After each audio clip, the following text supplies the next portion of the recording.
chân chân pha lukan azik bung thum na chân chân pha lukan alazik bung thum na chang li to chang nga na hi maksimitano chân chân pha lukan azik bung thum chang li to chang nga pek som git le saki na noi a hi chân chân pha lukan azik bung thum chang li le chang nga agingin vaksim khom tiu simitiu le zon nei isai le khabu chun zikul hin alazika gam thipa mi ki ko o chun lalpa lampi alasiamtup unla alampi te chu hi zangon agum kok te chu vuktim hintin atang te le amul te chu suknim hintin chule akoi na te chu sukzan hintin aphot na te chule suknam hiding a hi Bible sang sim thak nau che thim thedin pan chan chul malai so pi tan lam tuni ta kai thupi dingo kong tel chu a hi le lungthim sim tu ngai na te lungthim sim tu ngai na te te hi thupi dingon kong tela tulai igam sung din mun ivakena tule tu hon din mun lai takhi ivakena a hi le igam sung mi te ho zo se lungthim sit hun tile hen ti thei phel dingin a in a kiloma hele kilomin hetin oma abang hele ei christian te ho hen ilung thimu en thak ki thitiu bang zeka siat na a hi lo le ilung thim phat lo hun iti wa dem iti hile thil dang zeka hi po I het saw hi election hun to akinaya phaigam sunga chon mun khen khata chon vote khiding ala che hele sanga hung peding ti bangle a uma lam kalam mi te ho chu vote khiding la che dinga hele la bahara ding hung pek pek ding ti bang a umu keilemin ei fono ageno kangai dan a hibek pu ei vote chu kei right kei thonei na a hi amao ei pek lo thu a ka khiet ding le ka khiet lo ding a hi pu ka khiet na ding a ka tel ding chule kun bang chang gen le ke ma right ke ma thu nei na a hin la ya a hin la copy khat a hi lo le nam khat I hi na I ho tu ten again is reading dol le na na a bang chei ta le ke right ke thu nei na ma chei thau thau hi mi kha den nong fo na vot khi chi ding in ei chi la chi ding a hi le bahara ding hong pik ding ati kanom pui ka the bang jek mo te bahara ding ei pi hen lang wa ki khele hong tin ta ko le ka chok sa a vot le ka chok sa ei ti de hi wa kanom pui ka ti pi ma chun la ho da chok bot lai lo la chen ding bahara hong lung se tong pi ku le je cho bang khok sam them ei ti wa again moi thau thawo hilele atupu ei chok go hiu ti ka het thaw he ma ka vot chu chok go hi chu ase ka ti pui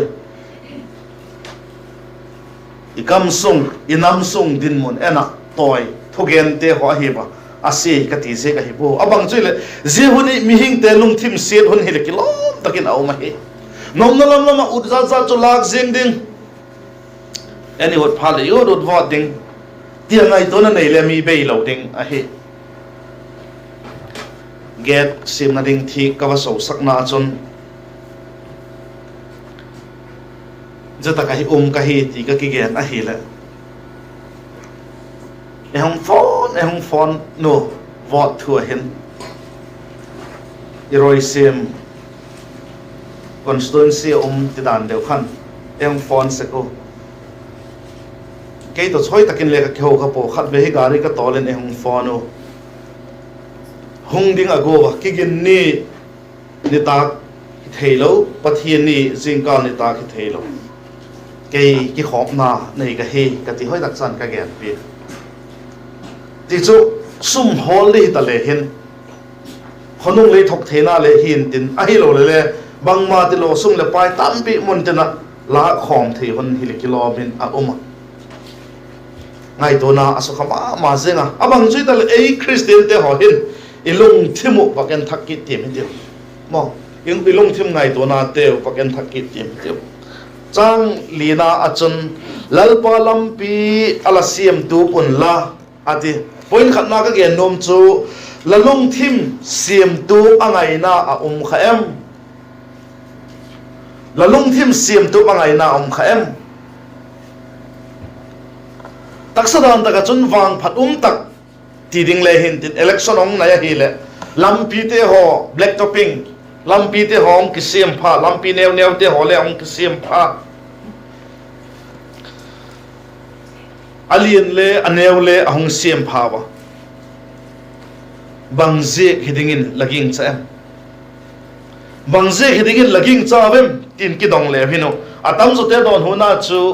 vote hall na ma vote hall na tiding ihiwa adik nai vote hall na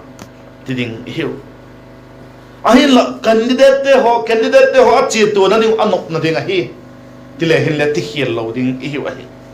ama vote hall awang num le naw lampi neu neu te ho le num taka chi lu thena ngo akisi mo hi tile le ti hiel lo ding ahi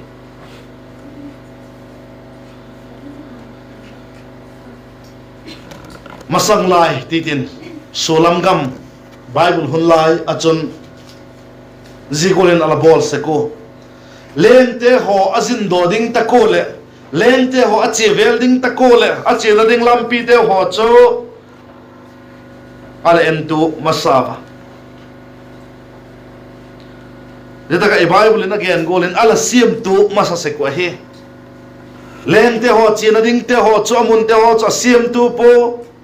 akoi te hi jang pe ko kong na te phuk di mo tan te ho cho chou chamo leng te ho cho angai sang ma sengo leng te ho chin ding cho te chun ala bol se ko he ale tu ni hin ei ho nang le ke Christian ging tu ilal pa se su Krista hung ki na ding a hin ilung thim te he bang gola siam tu ngai a umem ti ki ngai tu len kanom a he tunin ilal pa Jesu Krista hungkit pai ta dinga hi ti heva zia hungkit pai ta ding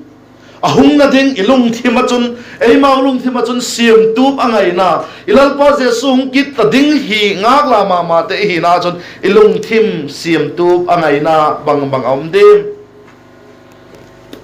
nanga je tak tula siam tup ngai na nanga je tak tula siam tup ngai na hung tileng kati dik lem min din kati dik lo lem dinga hi jegen tipong ka ai la nang ma lung thim la he nang in la lung thim la he sang in pathian in la lung thim a he zon la ya ji ka chun la lung thim siam tu pangai na bang omem lal pa lampi siam tu pun la ati ilal pang ki tringa hi sigin lung thim ilung thim ngai to na te siam tu ngai ngai ding hi ei ma chet ki ngai tu apani na chun lampi chu hi zangun ati changa na khan le gena a koina te sukjan hin ten ati alagen poini na ringa gen num chu lalung thim bangolin khoilamin akoyam ma lalung thim bangolin khoilam kain akoyam tulai takhi igen taksa gola chun dan ka gen gol khan sum chu lak thei na lak ding himai vote chu inok khik ding po kon bangen lew le khok poi tinan lew ngai to na nei theina lung thim koi lung thim sit hun a a hi zigola chun la lung thim a koi kha em zigola chun la ngai to na a kha em ike chen ding a hi pathian thule zui nom lo hau tu te thule zui nom lo ba koi ai kha em ma pathian thule zui nom lo hau tu te nambai hom tu te thogen le zui nom lo khoba lung thim koi lai kha em kai kha em zir chu ahi chun adik lo hiding hiu ahi adik lo hiding ahi pathian thu be zui nomin ma pathian thu be zui goi tiu how to te thule zui goi ti izui thelo to pen le pathian thu be zui hitiu katinom ahi ei Christian den pathian thu be zui hitiu pathian thu to ke token hitiu katinom ahi engai to na te coin engai to na te dik lovin mal mo kingai to thakitiu kingai to thak peng hiteno how to te thule zui go hitin mat go hitin zema lo chun pathian thule zui go hitiu katinom ahi tulai tak he ingai to naw tam pi tak mai zui ding hem zui lo ding ti ngai to na tam pi tak mai inai lai tak ko hi zekin zi poi mo ka sa ka honggen ahi apathum na ding achon agum kok te chu vukdim hin tin ati agum ko LUNGTHIM khoi taka bangzega kingai si ko ka kelut golin lom zeng khaem zegola chu zeng na la nei khaem ma LUNGTHIM langai to na te ho so se ka bangzega khoi taka ko ka kelut gola khala hi em kingai se go ma kingai se go abang chui tale to lai ta he anevin le alien le government today na sang tak mai inai hono ahi ha today na sang tak mai inai hono ahi lahi theina la right ma lahi theina la right pen ha mat dik la go ding ahi zia ile mang dik thelo mang dik zolo te hi chun aboi hiding ahi chule kingai se poiteo lalpan ayumpi ahi ti heading ahi kingai sit him lo ding ahi lalpan ayumpi ahi chun abukim ahi zinkara Sunday school khani zil tawa Solomon lalpan a umpia bangla doyem ati line amel mate hinna lak pik dingin atel po ama dam thaida dinga don po ama house dinga don po ama ading ma don po lami te kapui hoi thiam thaida dingin lami te laka kawai hom thiam thaida dingin chitna pilna e pen ati hile pathian akipaka house na le api min thang na le api kha tonung le ama golum ki taloding ama gol house le ama gol pil taloding ma zigol ding khop chun pathianin atung ding ahi kha tonin taksadan takachun achang le kingai setna thagaw lang ting le kingai setna la nei khamai the inai loding ahi pathianin ayum pi ahi pathian umahi ti taksading ahi pathian to yumahi chun bukim ding ahi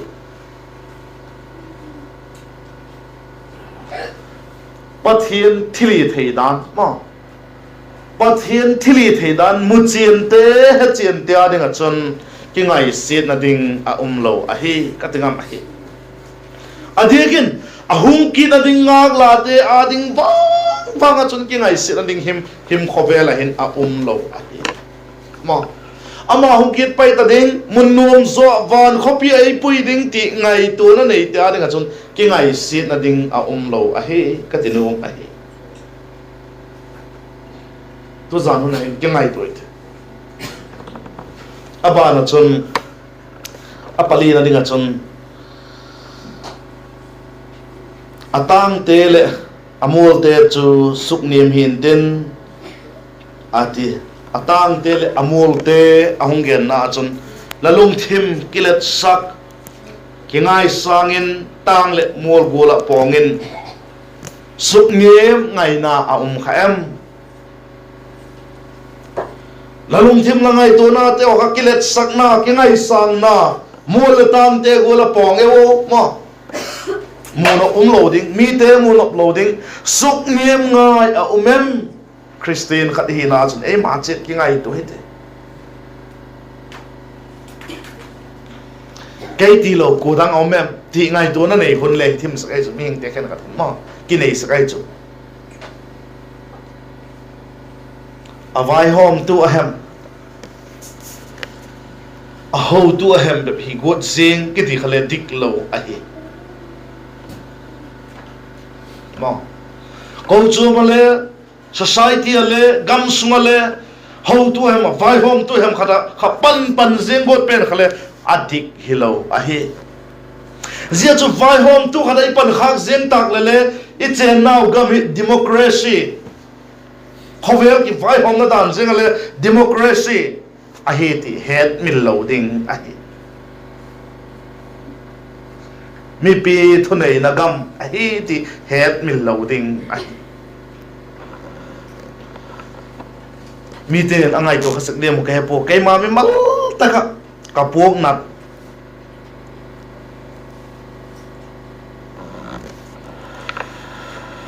ka het thiam lo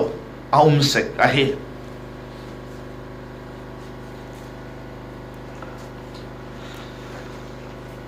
igama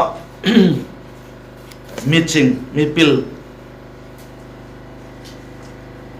iti te hoin ei bol dan ho het thiam lo ding atam sek a hi ye te chu bang hi de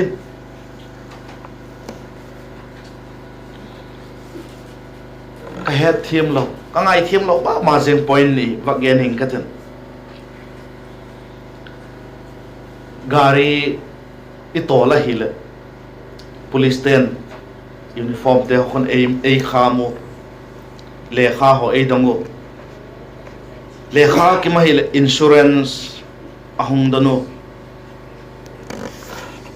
insurance am lo le ei liu sakki do insurance ki ti chu amount nei na ding mo lo a hi legal taga chun ei zo lo ding a hi ko tin ki hek len le hilele manipur a hi je kin ji chu a chi the lo a hi liu te ngai am saka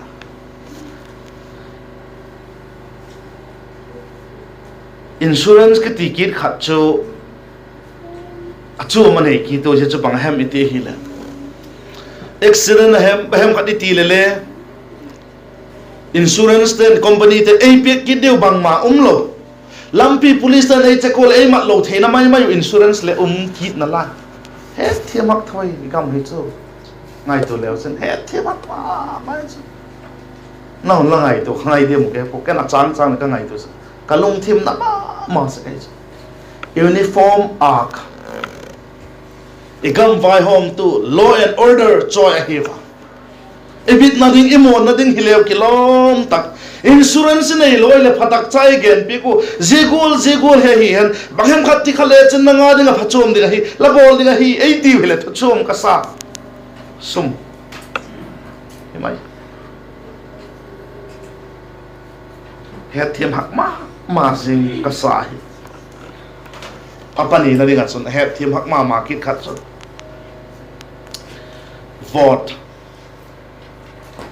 vote ti hi ei ma mi mala hi kei thu nei na hi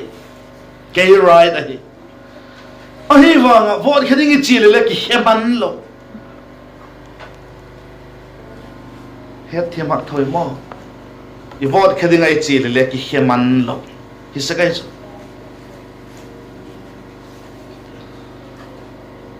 ei man idoi candidate te hole ki vote thei lo Dite ni chu he thiam hak ma jing ka sa hi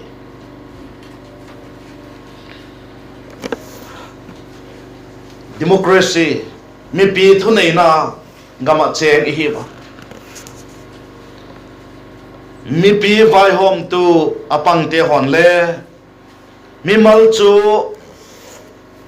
mal doi dana toi thei dan ai lo le mi mal doi dan koi thei taleu udum ka sama ma sing ai vote khe ki ti te ho bang chu mi pin atoi ta ku khe thei mai leo chu nokum ma sing ai tunin khovel vai hom tu ai lo le government pa vai hom tu ai lo le thing noi vai hom tu te zing in le zipen hiwang chu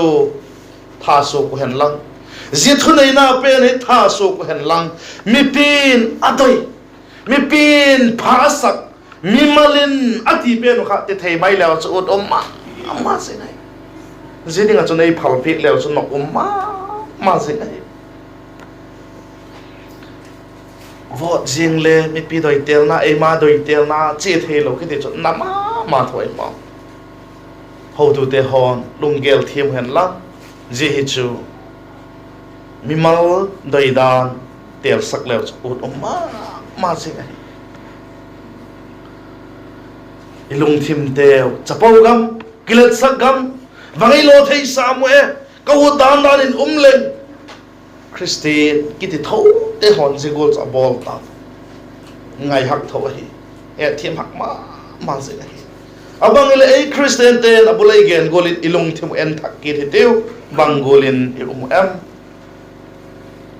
so bi de ho e gamu hi Christian gam suk sak le heno kanoma ama se ngai Krista hong kit pai ta ding a hi sikin ma Krista hong kit ding ngak la te angak tu te hi wa hi chun LUNGTHIM hi en thak ki the SIAMTUP ngai omem siam zang ngai na omem akung na te hukdim ngai omem a hi lo le chapau veu bo tan te gula mol te gula omna suk niem ngai omem mi malin kingai tulen na umma ma sing he zeto ki bang ma isai na ala na vaksim ki te heno kanoma isai bung somli chang bu ki paten chang ge teng he vaksim le heno kanoma isai bung somli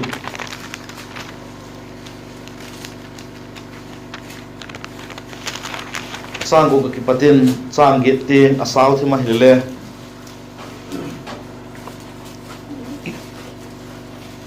vaksin ki thi ve isai bung somli chang ki pat chang ge simitiule o khat chun ki ko dokin ati bangena ki ko ding ka hem tin ka don hu a mizo si hi hampa gol a hiu in alo pinau chule gam lak pak cha gol ve a hi lalpa hun ahun mut phat le hampa chu avoi a pak cha le atoi sek he mizo se hi hampa gol chu a hi tak zet we hampa chu apoya pak cha chu atoi sek he himale pathian thu wang kumtung tai ding a he chang sagina kha lalpa chun ahun mut phat le ti ding a hi si kha akizik khalo a he lalpa chun tiding lalpa hun ahun mut phat le tile ati theya mo lalpa hun ahun mut phat le tile awma hilele english akon hebrew akon et a hile lalpa chun tiding dane akizik na le awma je ka chun lalpa chun ti khale ti thein tin lalpa hun ahun mut phat le tile ti the hile hebrew chun ti kha dik zoi ti chu ko ken hian lang kilet sak na ding ampoi ki thei sak na ding ampoi mihing te hoi bang malo mai hiu bangolin kilet sak lew le hampa gol be hiu hampa gol be hiu ti ki het ding he jiji ga chun LUNGTHIM te en chen thaki te no LUNGTHIM te siam thak ngai na te en he te no Christian kahi ki te hon le en thaki te no gam vai hom tu te hon le en thaki te no begin kai ten le LUNGTHIM te en thaki te no begin kai lo thing noi sum noi om te hon le LUNGTHIM te en thak ki thi teu SIAMTUP angai na omem SIAMTUP angai na omem akoi na suk zan nga ya omem ki ngai si mo o bang chang gen le government la je go la bo a hi lo le thing noi te la je go la ei bo ke ya ding bang mai ei ma poi ki mai in ka ka phone le ba khik da mayin ka ka na lo chileng le man pong ka tia ki ngai si na la ne yam inai kha fem ai lo le zibol thei ki sate ho chun ku hung le je tak mun hi chu capture di hi seng tia chapau ta ka umna inai yam la ne yam la hong ki patna khoi ta ka hi am lalpa a hi je ko chun chapo na ding inei lo he mizo se hampa gul ati he hampa gul he hampa zingka leong don do kanita le boy ma he zigol be chu mi hingte hi zegon kingai to thaketeu ilungthim teu en thaketeu lalungthim siam thak angai na te awmem en chin en lang siam thaketeu ilal pa jesu krista hongkit pai ta ding ngak te hi zegon siam thaketeu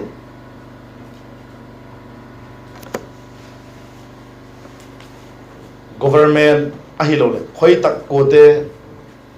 ke hama thugen ki hi han lang thingnoi mi te ho ho te ho king le gen ki hi han lang tu chung wang lung se taken me pi te right